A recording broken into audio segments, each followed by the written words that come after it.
On February 27, 2002, a massive fire engulfed a passenger train in western India. 59 people died that morning, and the country began a search for answers that remains unresolved more than 2 decades later. The event took place at the Godhra railway station in Gujarat. At exactly 7:43 a.m., a train pulled in and came to a stop.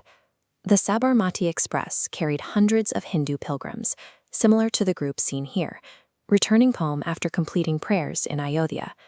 Shortly after the train stopped, coach S6 caught fire. 59 people trapped inside, including men, women, and young children, were killed in the blaze. While the loss of life is undisputed, the records are divided. Even decades later, there is no single agreed-upon account of how that fire actually started. This is the paradox of Godhra. The 59 deaths are a documented historical fact, but the cause of those deaths has fractured into 2 entirely different versions of history. If we freeze the narrative at the moment the train stopped, we find the reports split into 2 divergent paths. The first set of reports alleges that the fire was the result of a deliberate, premeditated conspiracy by a group of local residents. According to this account, the attackers knew the train schedule and arrived at the station pre-armed with petrol and other flammable materials. The theory suggests the group intentionally doused and ignited coach S6 with the specific intent to kill the pilgrims inside. If this track is accurate, the tragedy was not an accident, but a coordinated and calculated act of violence. But if we rewind the clock back to that same morning, a second set of reports presents a completely different sequence of events.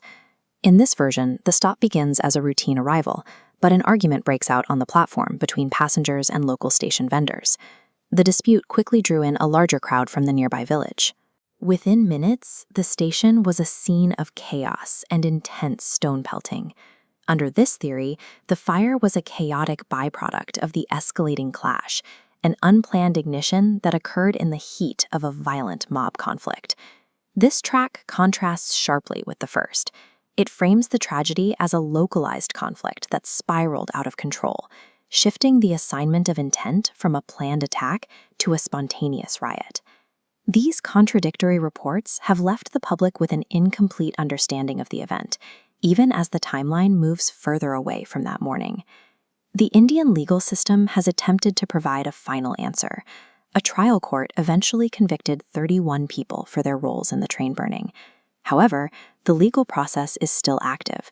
The case is currently pending in the higher courts, meaning that a definitive final verdict has yet to be reached.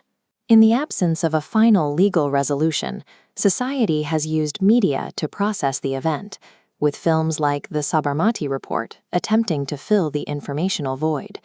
But a film cannot replace a verdict. As long as the case remains pending, the loss of 59 lives lacks a universally accepted explanation, leaving a quiet, defensive tension that is still visible in parts of the country today. Until the courts can deliver a final conclusion, the Godhra train burning remains a tragedy suspended between 2 competing versions of history.